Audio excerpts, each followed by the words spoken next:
Thank you so much for joining us. My name is Beth. I am one of the co-chairs of the Aging in Place Hub for Age Friendly Edmonton. It's my pleasure to host this Lunch and Learn here with everyone today. And the topic is tips on helping to make your home safer and more accessible. And then I would also just like to take a moment right now to acknowledge the traditional land on which Edmonton sits. That's where I am located today, the territory of Treaty 6, First Nations, and the homelands of the Métis people. We would like to acknowledge and thank the diverse Indigenous peoples whose ancestors' footsteps have marked this territory for centuries, such as the Cree, Dene, Saulteaux, Nakota Sioux, Blackfoot, as well as the Métis and the Inuit. It's a welcoming place for all peoples who come from around the world to share Edmonton as a home. So I'd like to introduce our speaker for today, Shelley Thompson. Shelley is a retired occupational therapist that for the last 18 years of her career focused on universal design. She's passionate about building environments for people of all ages and abilities and has been a strong advocate for people with disabilities. She's sat on numerous committees focused on accessibility, such as Visitability Canada, Home for Life, Edmonton's Accessibility Advisory Committee, and Edmonton Wayfinding. She has two older parents who continue to show her that it takes strength and humor to survive. Oops, took away from my notes there. She has two older parents who continue to show her that it takes strength and humor to survive getting older. And up until now, one of her favorite things she had helped create was a YouTube video called Eliminating Horrific Houses. And we'll share a link for that so that you can check it out if you would like to after the presentation. So I will now pass it over to Shelley. Thank you so much. And hello, everyone, and welcome. And again, my name is Shelley Thompson, and I'm really looking forward to this next half an hour, 45 minutes, to go over some simple home modifications with you. Before we get going, just to let you know, the main goal of this whole conversation that we're having today is to look at making your home as supportive as possible, to ensure that you can remain in the home as long as possible with your independence, and to make sure that you're allowed to age in place. Now, I'm not going to be talking about any really expensive modifications or about creating a whole new home from scratch. This is really talking about the home that you're in right now and what kind of things you can do in order to make it a little bit more easier so you can age in place. When I look at the research, and what the research is telling us is that the number one reason why people usually leave their home is because of outside maintenance. The next reason is usually due to the kitchen area no longer being able to make meals or to be able to operate in the kitchen. And then the third area tends to be all around the bathroom. So I will be focusing a little bit on that and talking about some simple modifications for those areas. But each of those areas could take quite a few different sessions to talk about. So again, I'm just going to keep it nice and simple and just do with and sort of really focus on those simple modifications. So Caroline, if you next slide.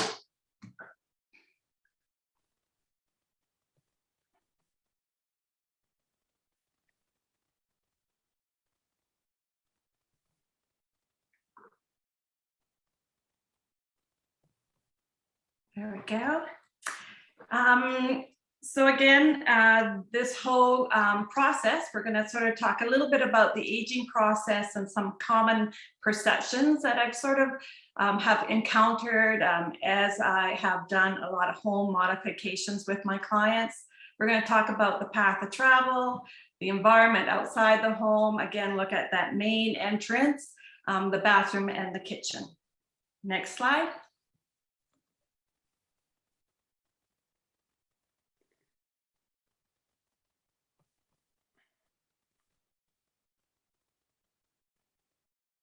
So I really, when I was in my 40s, I was doing a lot of lectures on aging to different committees, to engineers, to developers. And I realized I really didn't have a good sense of what it was going to be like to get older. And so I wanted to sort of let you kind of have an idea of what I think of when I go to see a client, because I wanted to really understand sort of how we change as we get older.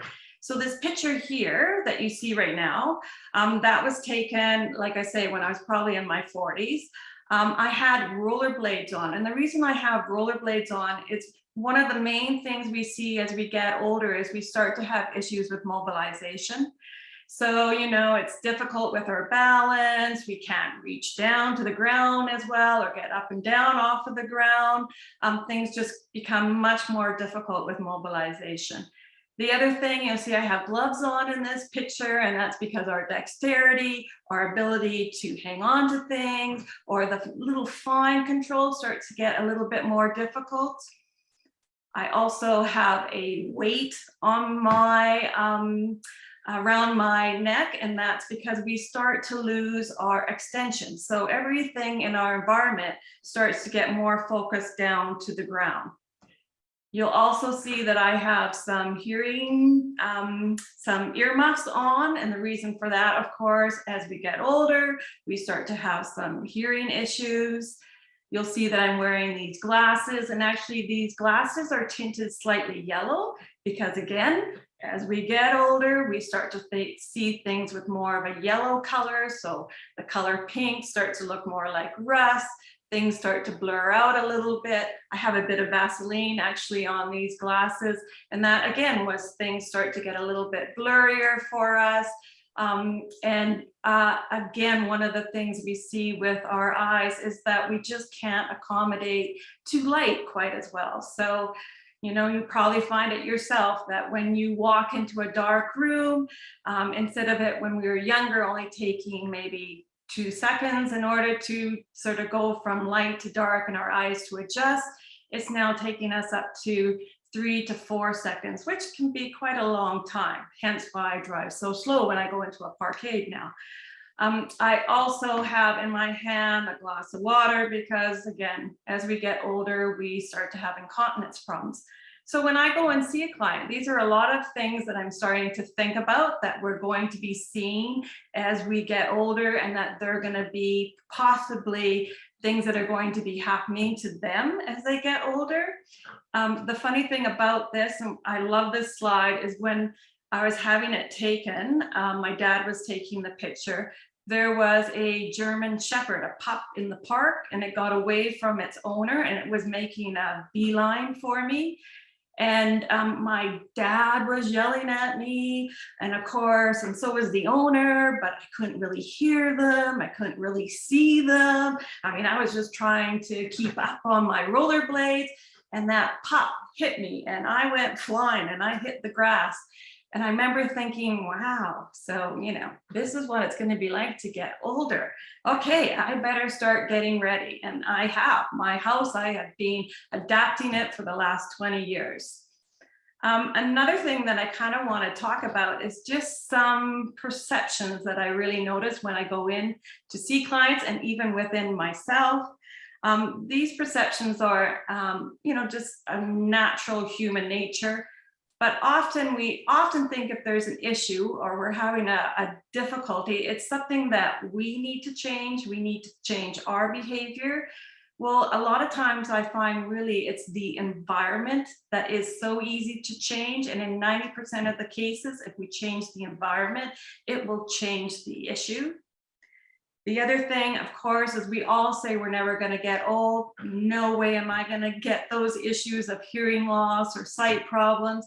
Well, we all are, and it's better to start planning now. And so I'm so glad you guys are here today to learn a few things, because we all are going to get old. Another thing I hear very often, another perception is that, again, with that not going to happen to me, we have a phenomenon they call down in the States, they actually have a term for it, and it's called pride and denial.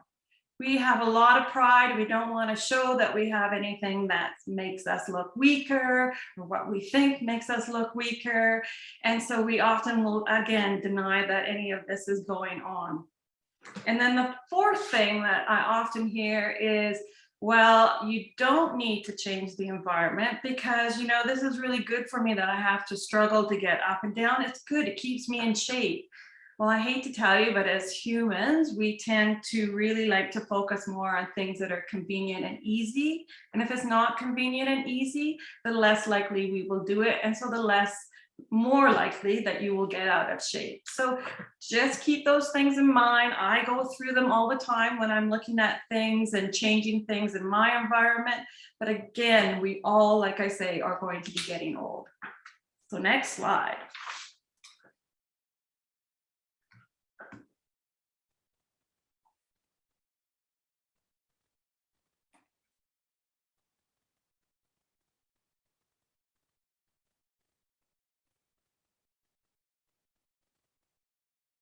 So the first thing I want to talk about, and something that we can easily look at, is called our path of travel. And what this is, it's the path from your curb to your house, to around your house, to inside your house. And often, again, when I would go in and do a home assessment, sometimes they would do a phenomenal job of making their bathroom very accessible, but they never then made the pathway to the bathroom accessible. So it almost sort of was, it just, didn't work out. So it's really important that we start to look at the path of travel.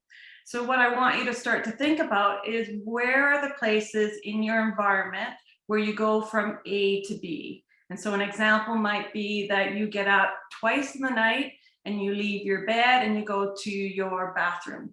Well, what is that path of travel like?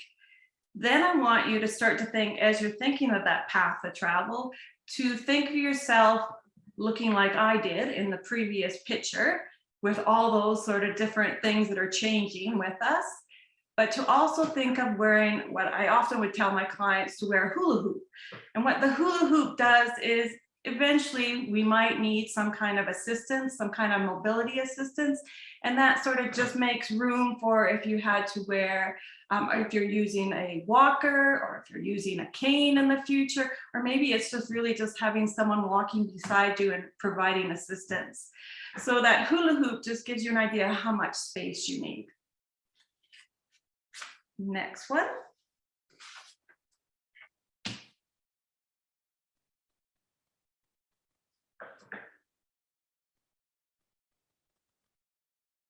So when we look at our path of travel, what you want to think in your head, and the picture to the right there with the big highway, is you want to make that path as straight as possible. The more curves a path have, so the more you have to walk from your bed, and you have to go around, the treadmill, and you have to go around a chair and through a whole bunch of different, corners, the more unsafe it becomes.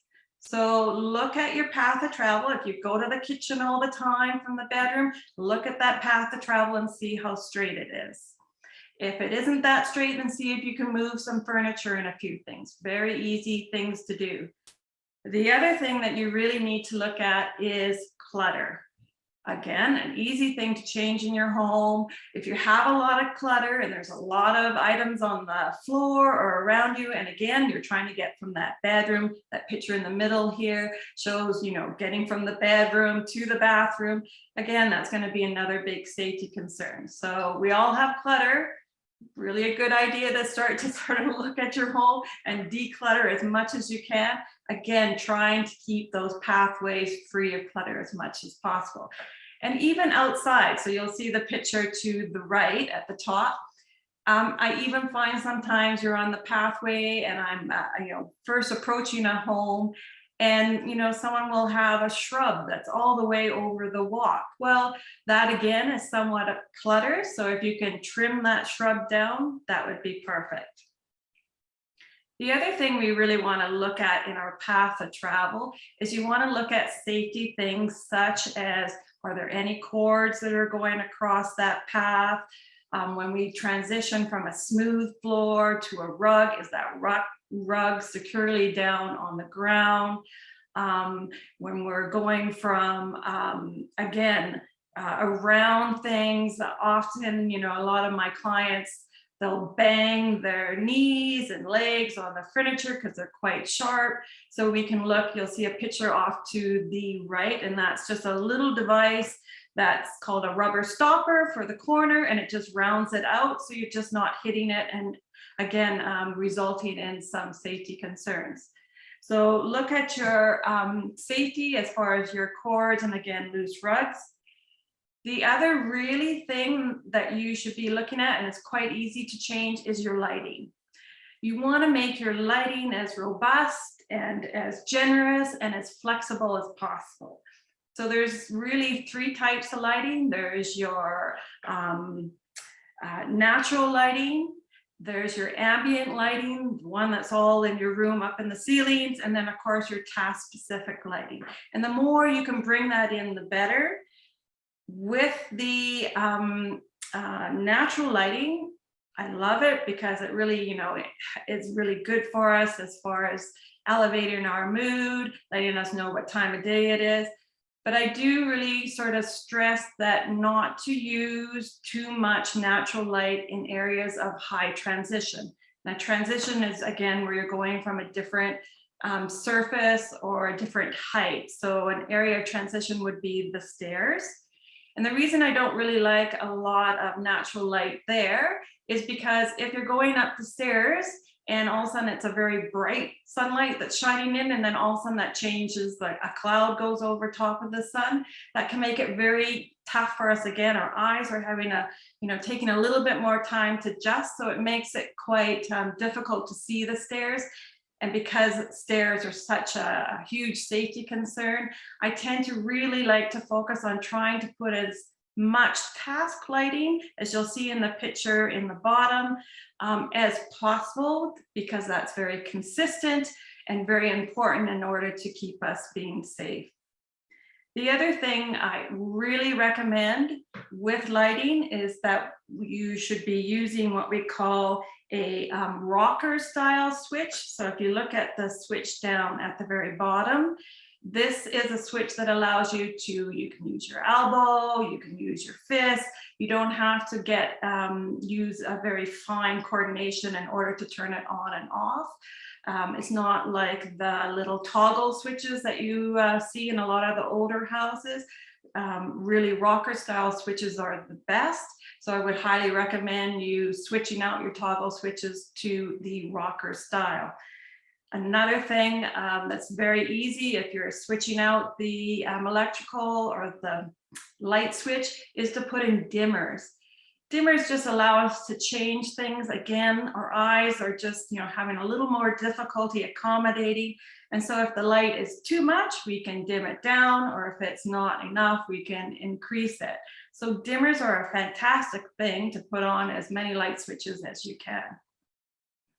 I also, you know, there is just so much technology out there right now with the smart light bulb. You can use your iPhone to turn lights on for you. You can change the light color, so it can go from a blue light to a warm light. So there's just so much flexibility with lighting now, and I really encourage you to take a look at them and start to incorporate them into your home. Another thing that I just wanted to bring up is the use of motion sensors. This again is a really wonderful adaptation for lights that you can have either, you know, when you're approaching an area, again at your front entrance. But I love the little night lights that will come on when you walk past them. So again, when you're going from, you know, the bedroom to the bathroom at night, the light will trigger on as soon as you walk by and provide you with that illumination. So little night lights, and especially with ones with motion sensors, are fantastic. Next page.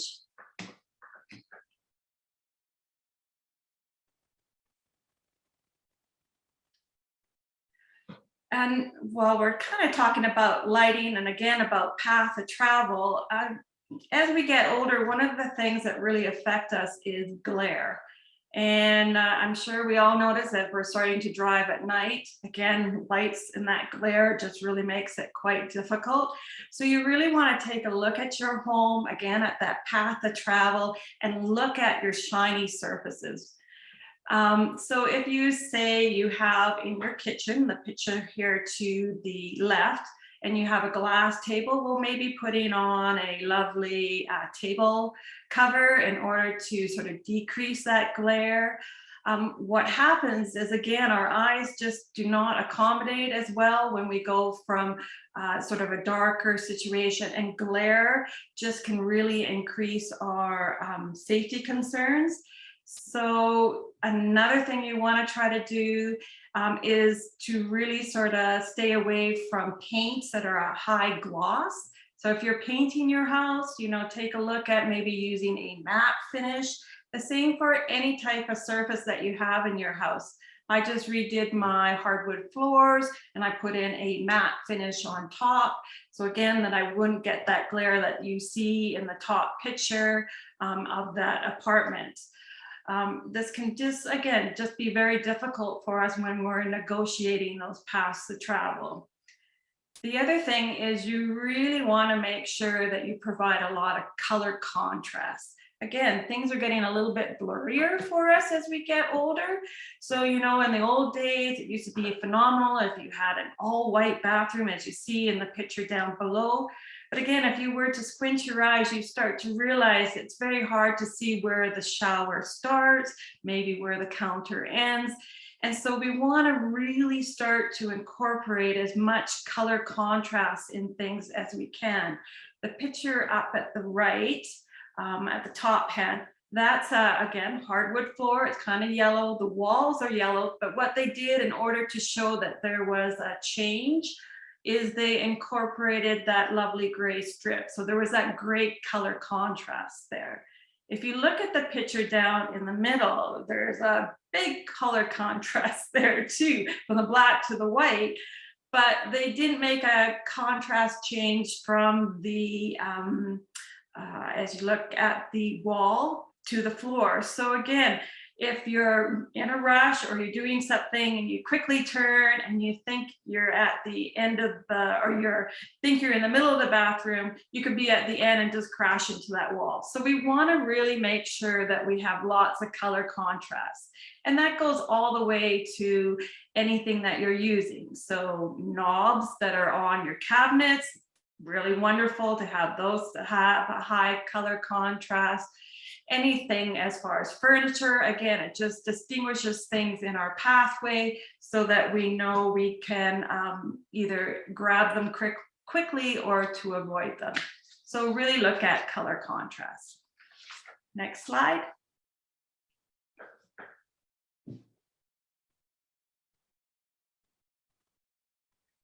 So let's talk about the outside environment, and I'm going to just focus on a few things here.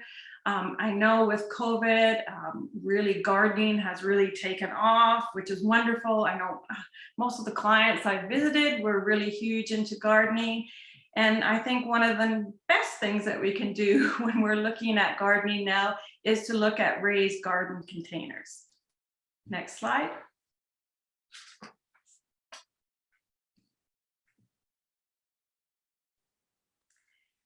The great thing about raised gardens is that they come in all different sizes, especially if you custom it, but they go anywhere from 12 inches all the way up to 36 inches, so to waist height. If you are wanting to incorporate a seat, then I would highly recommend that you would look at either a height from 17 to 19 inches. That still allows you to have, the ability to bend over, but it gives you a place to rest. So with raised gardens, there are a few things to keep in mind. Again, we want to make sure that it's very accessible to ourselves. So if you have two raised gardens together, you want to make sure, again, that you can get through and between them with that hula hoop. So we want to at least have about 36 inches between them. Again, because maybe our balance is starting to go a little bit, we can't reach as far. The maximum that you want a raised garden to be widthwise is 4 feet. Now that's only though if you can get all the way around the raised garden. If you can only access one side of the raised garden, then I would highly recommend that you only incorporate a 3-foot width. The book that is right there, Raised Bed Revolution, it's a wonderful book. It's offered through Lee Valley, And it just goes over all sorts of different ideas here. They're incorporating seats into the raised garden, but it just makes such a huge difference because you're not having to, you know, get down on your knees and get down into the garden. It brings that garden up to you, and that really makes a big difference for everyone. And also we should be looking at our pots and everything that we put our flowers in. Again, we should be looking at raising up those pots, maybe, you know, getting rid of the heavy ones and the ones that are made out of clay and going to a pot that's a lot lighter. And again, at least about 2 feet high in order to be able to access a bit better. Next slide.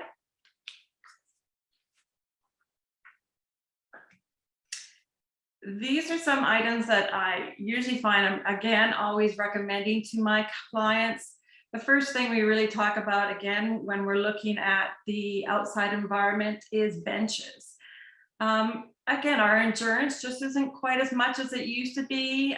It's nice to have something to sit down on. And if you have a large yard, it's nice to incorporate that bench so you have somewhere to rest. If you are looking at benches, again, I would recommend that you look at something that's quite firm so it's easier to get off, and definitely make sure that it has armrests. So again, that just assists you getting on and off the bench. Another item that I often am recommending, and this is also from Lee Valley, is the kneeling stool. It makes such a difference if you do have to get down to the ground, in that those armrests on the side support you while you're getting down through that transition, and also support you while you're getting back up. This particular kneeling bench can then be turned around, and again, it can become a place to sit. So you have a chance to rest, get a little bit more energy, and then get back to your gardening again. I love, love, love the Gardena rubber gloves. Rubber gloves are fantastic. And for you guys that were watching the Super Bowl, you know, you see those receivers out there and they have their super duper gloves that are super tacky and help them hang on to the football. Well, that also helps us as well. What that does is these rubber gloves are wonderful to have for outdoor, in that they allow us to be able to grip onto items with not as strong of a grip. So we're not overusing our hands too much. It makes it easier to hold on to things. So again, we just have that much more energy. I use these gloves everywhere. I use them in the kitchen. I use them, you know, to open pots and all sorts of different things. So an easy thing to buy and purchase is some gloves that have the rubber lining. Next picture.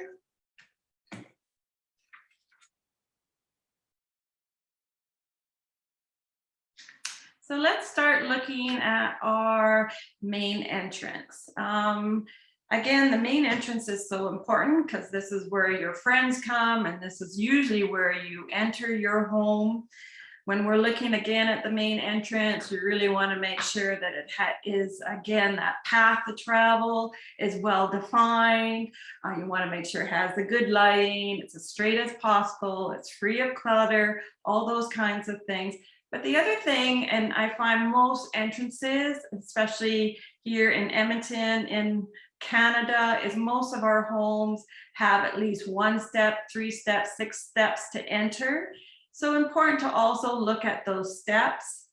A lot of times I've been called out to homes where they've had falls, and you know, they're not quite sure at the front steps, not sure, you know, what has happened, how can we make it a little easier. And one of the things I really want you to take a look at is to look at the stairs and see how consistent they are with the rise and the tread. So what that means is the rise on average should be about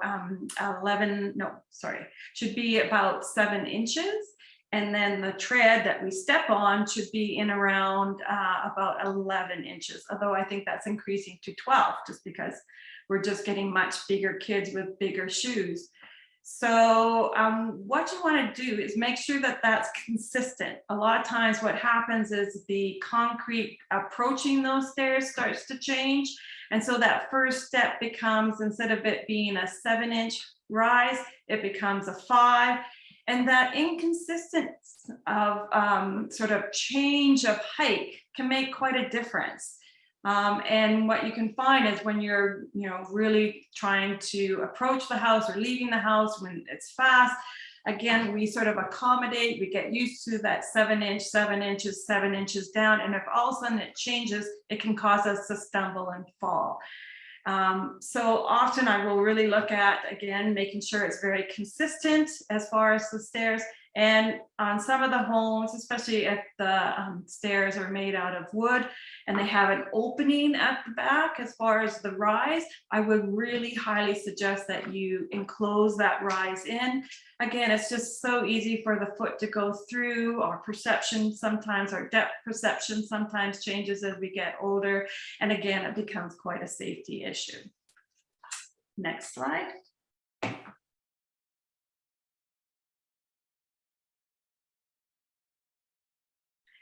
Something I don't think we talk about very often, and I really didn't look at a lot because I was always focused on trying to go for that zero entrance where there were no stairs at all. But a lot of times we just don't have the spacing in order to put in a 0-step entrance, or we don't have the grading. And so something we often overlook is what's called the walker step.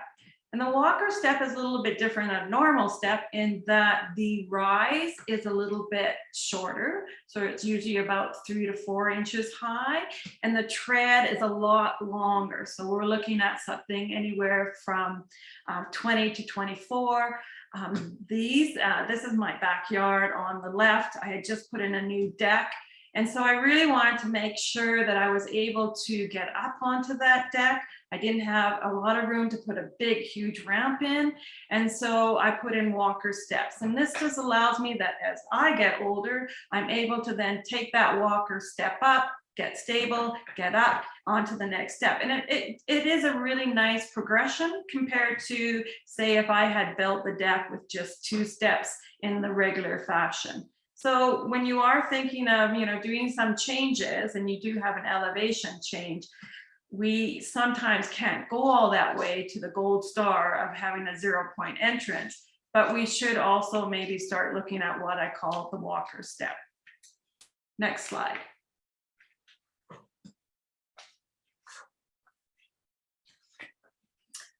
So a lot of times, and it's interesting here in Edmonton, is when you approach a lot of homes and the main entrance itself, a lot of them, especially if they're only a 1 or 3-step entranceway, do not have any kind of handrail. And this is such a simple modification to do in order to make those steps that much more safer.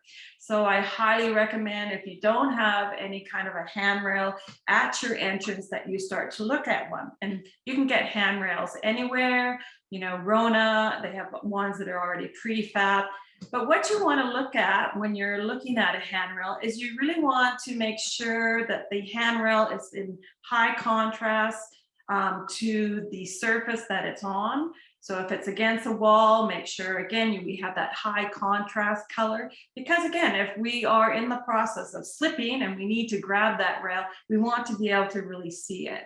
So make sure you have a high contrast. The other thing is when you're putting a railing in, you really want to make sure that it goes back onto itself. So the picture again to the right-hand corner, you see that the handrail comes back into the wall, and the picture to the right at the top with the white handrail, you see that again, the handrail comes back to itself. The reason for that is that again is for safety concerns. If we have a railing that just ends and it doesn't go back on itself, you have a much more higher chance of catching your sleeve, catching your coat on, and dragging yourself and then ending up falling. So do make sure the railing does go back on itself. When you're looking at a railing, I would highly recommend a round railing. It's just the easier railing to hold. I'm not a big fan of the square railing that you see down below. That's just a little bit more difficult. I mean, I see all sorts of different widths of railing out there. And again, the easiest kind of railing for us to hang on to is a round railing. They recommend it being a circumference of about 1.5 to 2 inches in circumference. You want to also make sure that when you're placing that railing, if you're placing it on the wall, that you're really securing it strongly into the just lost it, into your into a really supportive wood foundation, whether or not you have plywood behind that's 3/4 inch thick, or that you're going right into the studs, because we want to make sure that that railing can take at least 250 pounds. That's what we're looking at.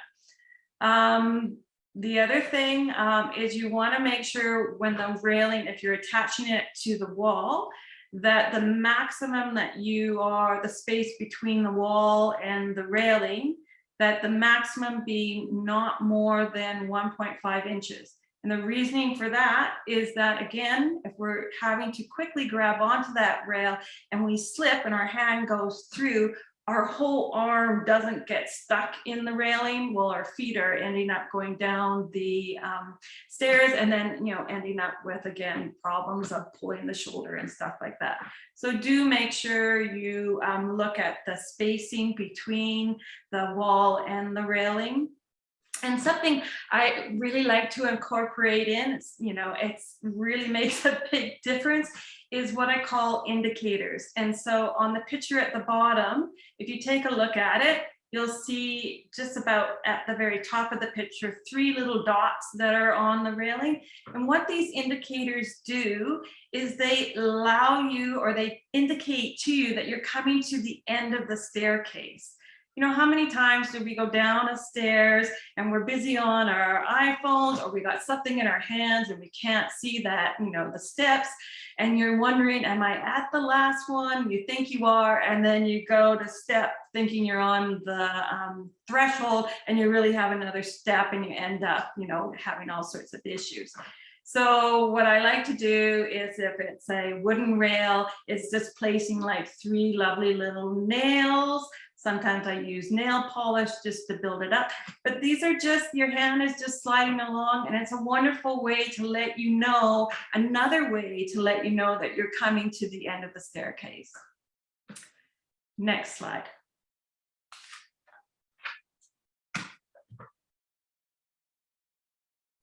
And then there's all sorts of other little things that you should be doing with your front entranceway, or the entranceway that you go into your house. Again, lighting things up. You know, if you can find lighted up doorbells, lighted up key entranceway, that is phenomenal. You'll see the picture on the right. And really, this should be done for every one of your doors, but you want to make sure you have lever handles. Lever handles are, again, can be used by anyone, even if you have difficulties with your hands, with grasping, because again, we can use our elbows, we can use our hips, all sorts of things. It makes a huge difference. Much, much easier to use than the round knobs. So I highly recommend that every door in your house that you go to lever handles. The picture in the middle is what we call a threshold mat. And so many times the entrance, you know, you have your concrete block, and then they put the framing of the door and the door in, and you usually get about a 1/2 inch to a 2 inch sort of change of elevation, which then becomes a huge tripping element. And so having a threshold mat just allows you, especially if you have a walker, allows you to make that transition into the house that much easier. I love putting benches in, again, seating area, just so important to be able to put things down, or for ourselves to rest before, again, we go through that entranceway. And another thing a lot of my clients have used is this peephole at the bottom. It's called a scope peephole. And what it does, it allows you to stand 7 feet away from the door, but still be able to see who's outside your door. So you don't have to go right to the door and try to look through this little hole. You can actually stand back and see exactly who's at your front door. It doesn't allow people to look in, but it gives you a 180-degree view.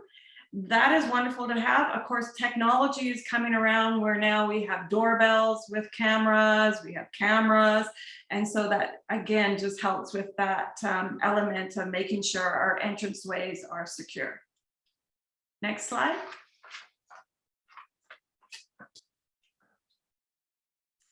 Let's talk a little bit about bathrooms. And I'm really here, it's such a huge topic as far as all the modifications that you can do in the bathroom.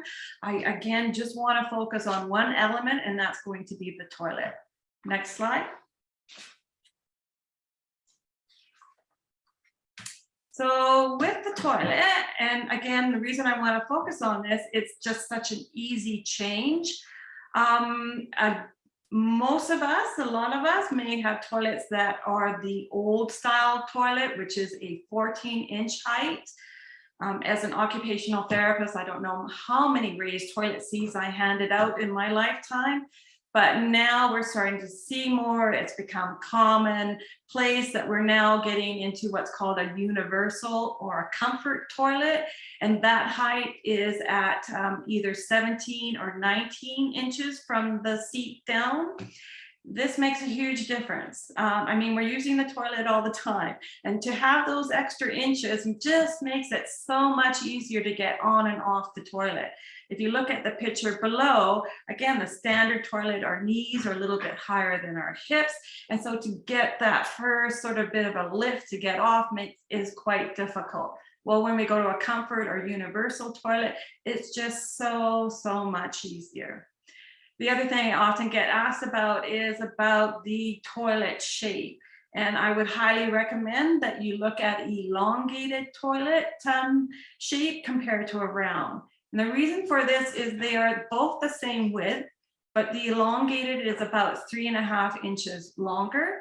And this is fantastic for men that, as again, our balance is starting to go, it's getting a little bit more difficult to urinate, that we can actually sit down and urinate. The other nice thing about an elongated toilet is it allows us to reach under a lot easier. So I would highly recommend, if you are looking at a new toilet, that you look at an elongated toilet. Next slide.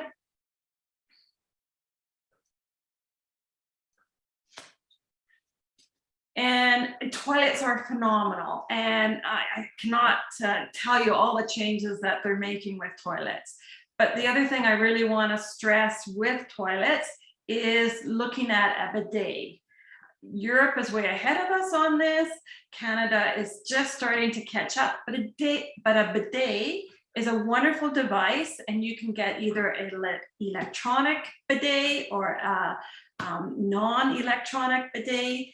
And a non-electronic bidet, what it does is it allows, it's a spray, and it also has a fan. And that just, you know, it just, again, when we're on the toilet and we're having to clean ourselves, we have balance issues, and a bidet just makes it so much easier. If you are looking at an electronic bidet, which is really nice because electronic means that we're getting the water heated. We also can get the seat heated. Oh my gosh, we can get the seat to light up when we come in during the night. It can provide music, but an electronic bidet, of course, does need to have an electrical outlet. And so the picture here to the right, often when I'm going in to see clients, they may not be ready for a bidet yet, but I will often have them install an electrical outlet near the toilet. You know, in this case, this is actually at my house. We were doing a big bathroom renovation. And of course, for 30 bucks, I just had them install at the same time an electrical outlet, knowing that I would be getting a bidet later on. The other thing when you're looking at around the toilet, of course, there are great grab bars that can be used around the toilet. I really like the ones that flip down and then flip out. Again, they should be installed in the on the studs. And another great little thing that I really love is what they call the horizontal toilet paper holder, compared to our old ones that with the spring. Just so much difficulty with the spring one in order to change the toilet paper. And these ones with the horizontal is just a quick on off, and you only have to use one hand. So again, a change up of how the change to your toilet paper holder would be probably a great modification to do. Next slide.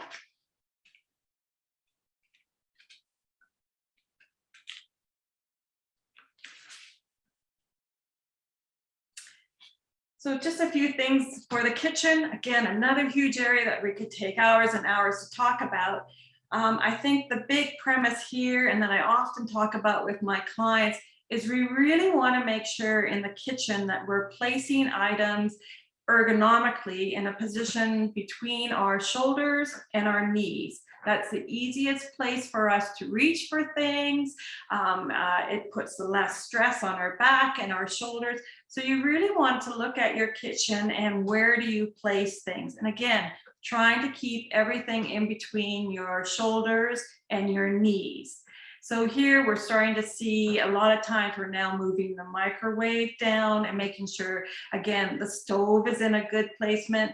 If we're doing that, and often when I am doing that with clients, I make sure that there's some kind of a place for them to put hot items. So on the picture to the right, you see we've made some shelving that has boards that they can place hot items coming out of the microwave on. Another thing that I love and I put into and recommend to most of my clients is a cart, because a cart just gives you that flexibility. Again, if you don't have a lot of good storage or most of your storage is up above, a cart is great to put your dishes on.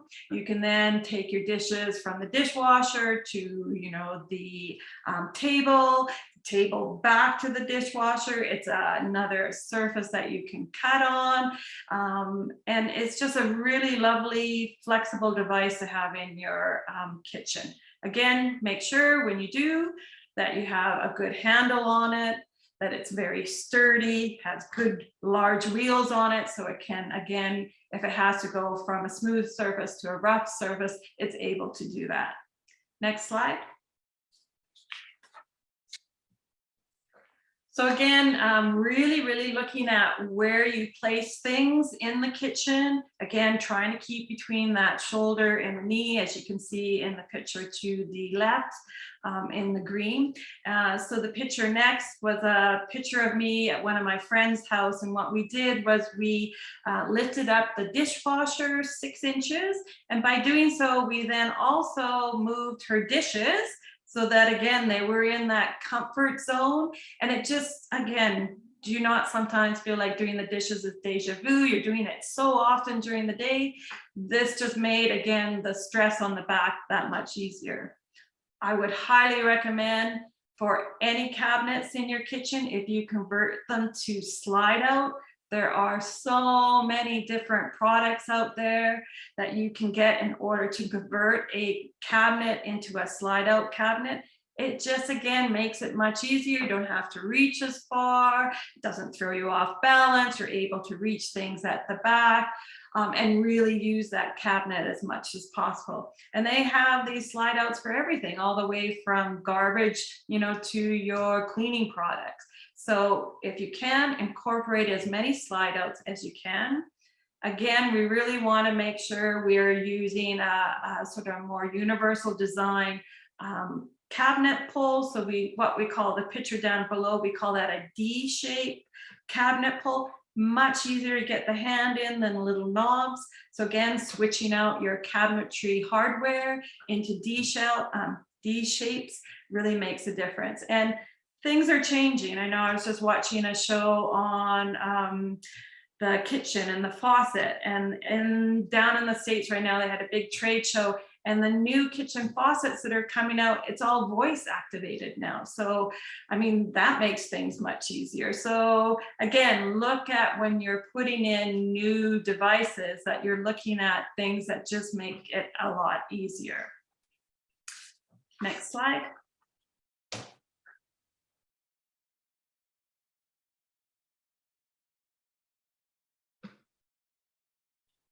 So again, just before I end, I just sort of want to review a few things. So again, if you can hopefully take home from this today, is again that we are all getting older, and that's okay. It is quite a challenge.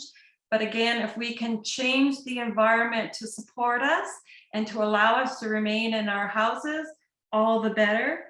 Don't wait until a crisis.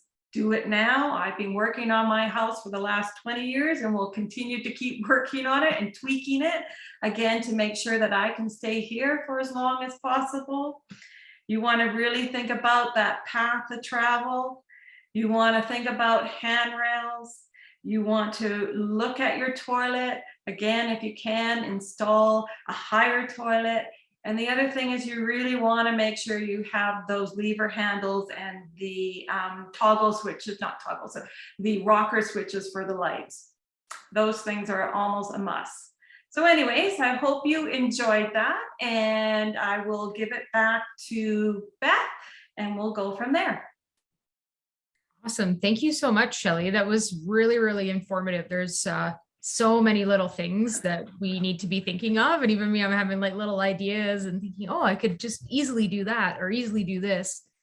Yeah, really, really great. I'm wondering if anyone has any questions. We have a few minutes here, probably about 5 minutes or so to answer any questions that people might have. So I'll throw it out. You can either unmute yourself or you can put them in the chat box. I will just quickly say to everyone, we did record the session and we will be sending out a link to the recording in the next few days. So I know there was one question that came through about that. But I didn't know if there was anything else. Oh, here from Sheila. Any tips on small things such as workarounds for items that require hand strength for people with arthritis, i.e. opening jars? Yeah, like I say, there are so many different, as far as opening jar, there's a lot of devices out there now. The gloves, like I say, having those rubber gloves are phenomenal for opening jars. There are different devices that you can find from the medical suppliers. There are ones that go, they're like a bar and they go around the jar to help you open it up. Or there are these ones that look like a V and you place your jar in and you can use two hands then to open it up.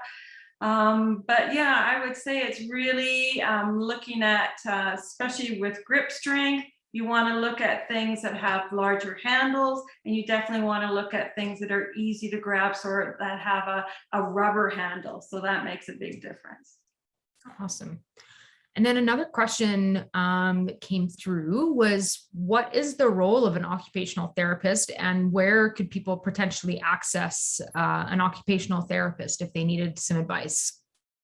Well, lovely. You know, I get that question quite a bit because my dad still thinks I'm a nurse. So an occupational therapist, to sort of put it in a nutshell, we are therapists that look at your function. So we look at how you function in your everyday leisure activities, your productivity, how you work, do at work, as well as your ADL. So how do you dress and feed yourself? And what we're looking at is we want to look at how well you're doing in those areas and see what we need to tweak in order to make you as independent as possible.